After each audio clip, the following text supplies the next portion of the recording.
Sahabat sekalian, Assalamualaikum warahmatullahi wabarakatuh. Gimana kabarnya? Semoga senantiasa dirahmati Allah Subhanahu wa Ta'ala dan dipermudah segala usaha kita. Insya Allah, amin ya Rabbal 'Alamin. Dan pada kesempatan kali ini, saya ingin mengulas tentang istilah gelar Habib ya. Mungkin sahabat sekalian ada yang bertanya, ada yang penasaran tentang apa sih gelar Habib itu, bagaimana sejarahnya. Karena hal ini sangat menarik ya. Sebagaimana yang kita dengar saat-saat ini, banyak orang yang membincangkan tentang istilah gelar Habib ini. Nah, makanya saya tertarik untuk mengulas tentang gelar dari Habib ini. Jadi, sebenarnya nama Habib atau kata Habib ini dalam bahasa Arab itu berarti seseorang yang mencintai dan seseorang yang dicintai. Kalau secara umum, kata Habib ini sebenarnya memiliki arti kekasih ya. Jadi kan ada istilah, misalkan mungkin sahabat ada yang pernah dengar ada nama Habibi itu ya. Ada istilah Habibi. Habibi itu artinya adalah kekasihku, seseorang yang aku cintai. Dan istilah kekasih ini tidak melulu berbeda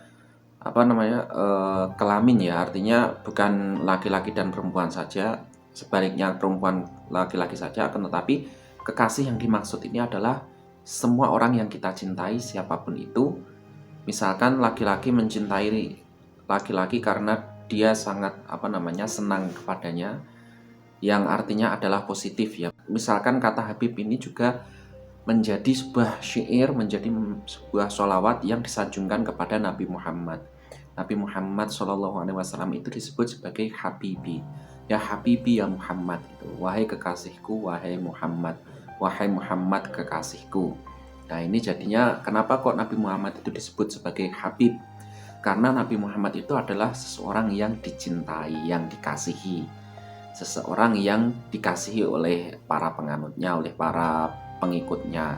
Dan saya mengutip pernyataan atau penjelasan dari Quraisy Shihab, di mana beliau mengatakan bahwasanya Habib itu adalah istilah yang mana berarti ganda, yang mana artinya adalah seorang yang dicintai dan seorang yang mencintai. Jadi Habib itu berarti orang yang mencintai atau orang yang dicintai itu sama. Berarti dua makna ini berkumpul dalam satu kata itu. Jadi artinya ketika seseorang itu memiliki gelar Habib, maka dia pun harus menjadi seorang yang dicintai, dan dia pun juga harus mencintai, memberikan cinta itu kepada orang lain. Jadi ada timbal balik gitu. Nah, ini memang benar seperti itu ya. Saya setuju dengan pernyataan itu, bahwasanya Habib itu, misalkan kita mencontoh Rasulullah SAW, beliau itu adalah orang yang menebar cinta, menebar kasih sayang, sehingga orang pun memberikan cintanya kepada Rasulullah SAW. Nah, itu adalah arti umum dari kata Habib ya. Jadi Habib itu misalkan kata lain lagi ya, pecahan dari Habib ini. Misalkan mungkin sahabat ada yang pernah mendengar kata mahabbah. Nah, mahabbah itu artinya cinta, hubbun, mahbub. Ada kata mahbub mungkin. Nah, mahbub itu artinya adalah orang yang dicintai. Nah, itu adalah arti yang umum. Kemudian kalau arti yang khusus sebagai gelar, disebutkan bahwasanya Habib itu adalah gelar yang ditujukan kepada keturunan Rasulullah SAW.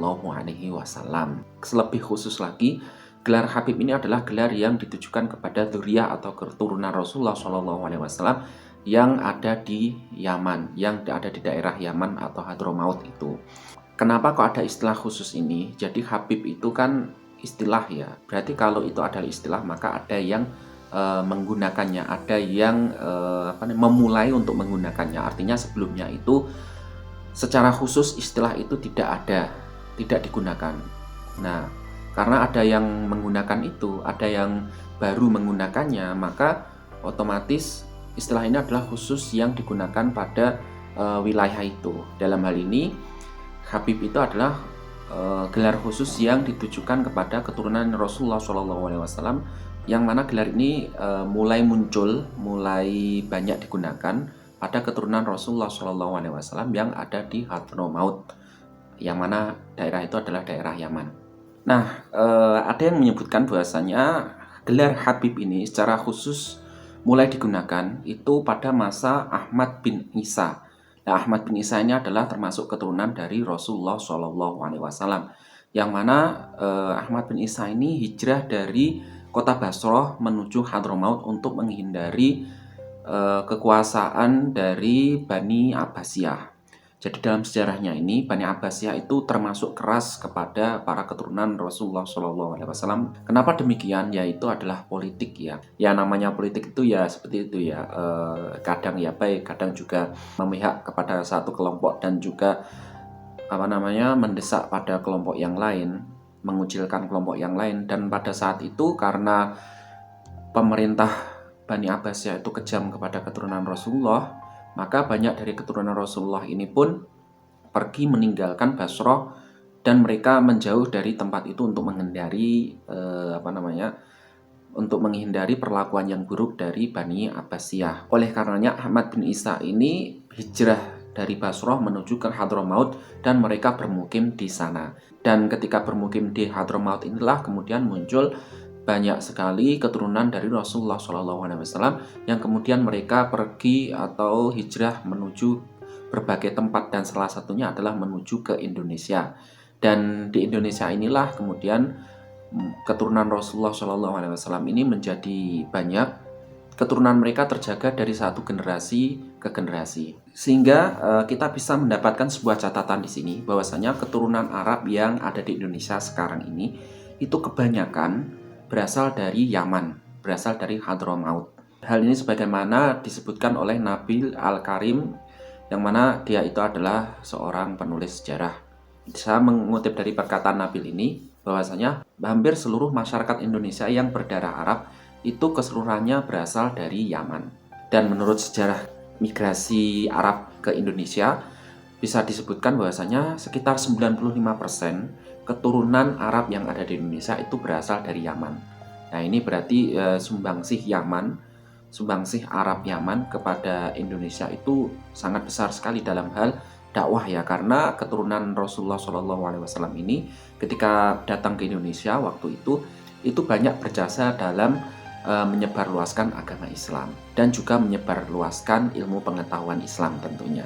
Kemudian saya ingin mengutip penjelasan dari Syed Muhammad Asy-Syatiri ya. Jadi Syed Muhammad Asy-Syatiri ini membagi fase sejarah Habib ini menjadi 4 fase. Jadi penyebutan kata Habib ini tidak serta-merta muncul langsung kemudian menjadi populer ya. Tidak seperti itu. Ada fase-fase tertentu yang mana gelar dari Habib ini berubah-ubah. Gelar kepada keturunan Rasulullah SAW atau dzurriyyah dari Rasulullah SAW ini berubah-ubah.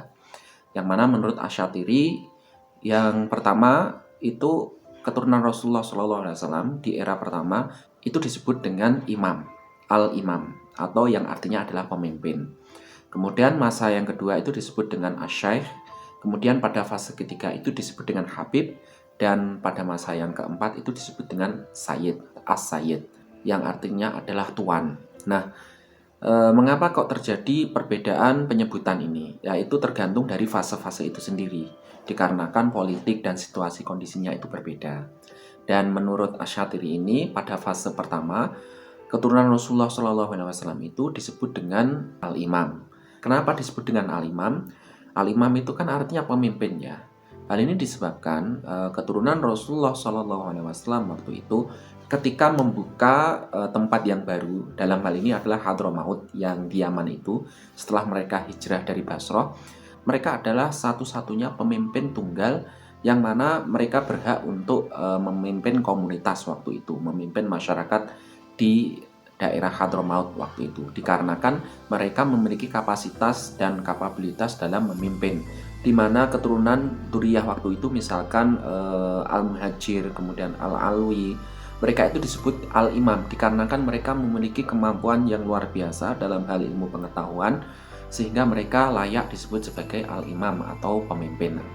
Dan dalam hal ini mereka dipandang sebagai pewaris Rasulullah SAW, selain dalam kepemimpinan juga dalam hal ilmu pengetahuan. Jadi mereka adalah sumber dari ilmu pengetahuan itu sendiri. Kemudian pada fase selanjutnya, yaitu setelah keturunan Rasulullah SAW itu berganti dari generasi ke generasi yang lain. Itu sebutan dari keturunan Rasulullah ini yang awalnya al-imam itu berganti populernya menjadi asy-syekh. Nah, kenapa disebut dengan asy-syekh? Jadi asy-syekh ini artinya adalah, secara bahasa itu artinya adalah orang tua, orang sepuh. Kalau dalam bahasa kita ya orang sepuh.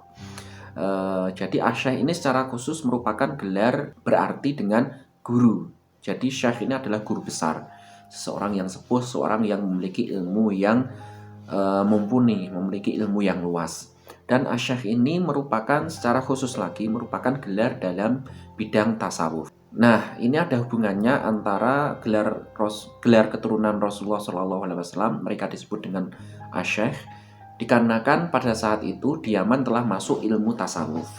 Jadi karena ilmu tasawuf itu populer di sana dan keturunan Rasulullah SAW itu memiliki ilmu yang mumpuni dalam hal tasawuf itu, mereka menjadi syekh, menjadi guru besar, mereka pun disebut dengan asy-syekh itu. Nah, setelah fase asy-syekh ini selesai, lalu datanglah fase al-habib, di mana penyebutan kepada keturunan Rasulullah SAW itu yang awalnya tadi al-imam, kemudian menjadi asy-syekh, dan yang ketiga ini mereka disebut dengan al-habib.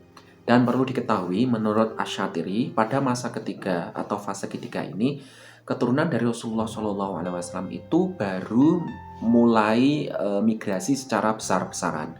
Jadi pada masa pertama, kedua itu mungkin ada migrasi, akan tetapi tidak terlalu besar ya, tidak terlalu banyak. Dan pada masa yang ketiga ini, mereka migrasi besar-besaran dari Hadramaut menuju berbagai daerah, dan salah satunya adalah ke Nusantara. Sehingga pada saat itu di fase yang ketiga ini banyak sekali keturunan Arab dari Yaman, mereka itu datang ke Nusantara dan tujuannya adalah mereka berusaha untuk mendakwahkan Islam kepada masyarakat, kepada banyak orang. Sehingga kita bisa mengetahui di berbagai pesisir, misalkan di Surabaya itu banyak sekali keturunan Arab yang mana mereka itu nenek moyangnya itu berasal dari Yaman. Kenapa mereka berada di daerah pesisir kebanyakan? Ya karena pada saat itu masyarakat di Nusantara itu ramainya itu di pesisir ya. Kalau di dalam-dalam itu misalkan di daerah-daerah selatan itu tidak terlalu ramai, dikarenakan pada saat itu bahkan di tanah bagian selatan itu belum banyak penghuninya. Jadi daerah yang ramai, daerah perdagangan itu di daerah pesisir, di pesisir utara. Kemudian setelah fase yang ketiga ini berakhir, muncullah fase yang terakhir, yang mana fase ini disebut dengan as-sayyid. Nah, di sini Asy-Syatiri itu tidak terlalu memberikan penjelasan yang banyak mengenai fase yang keempat ini. Malahan Asy-Syatiri ini memberikan semacam nasihat, memberikan semacam introspeksi kepada para keturunan dzurriyyah Rasulullah SAW ini, yang mana mereka itu pada masa ini hingga saat sekarang ya bisa dibilang sejak abad ke-14 itu mengalami kemunduran. Bahwasanya keturunan dzurriyyah Rasulullah SAW itu mengalami banyak sekali kemunduran di berbagai aspek, dan hanya satu obatnya jika mereka ingin menjadi kelompok keturunan yang unggul sebagaimana pada masa-masa sebelumnya, yaitu dengan cara kembali kepada apa yang dicontohkan, diteladankan oleh para pendahulunya dari berbagai aspek, baik itu pengetahuan maupun akhlak. Nah, itu fase dari penyebutan gelar Habib keturunan Rasulullah SAW sebagaimana yang diungkapkan oleh Asy-Syatiri. Nah, mungkin cukup sekian untuk video kali ini. Semoga bermanfaat dan bisa menambah informasi dari sahabat sekalian. Dalam video berikutnya, saya mungkin akan membahas tentang seputar hal-hal yang berkaitan dengan keturunan Rasulullah SAW ini. Misalkan, apakah mereka itu maksum? Apakah mereka itu dijamin masuk surga? Apakah mereka itu memang pantas dalam hal kepemimpinan? Seperti itu. Mungkin dalam video berikutnya saya akan membahasnya. Mungkin cukup sekian untuk video kali ini, semoga bermanfaat. Juga jangan lupa untuk klik like dan subscribe video ini. Kalau ada komentar silahkan komentar di kolom komentar ya. Terima kasih telah menonton, kurang lebihnya mohon maaf. Wassalamualaikum warahmatullahi wabarakatuh.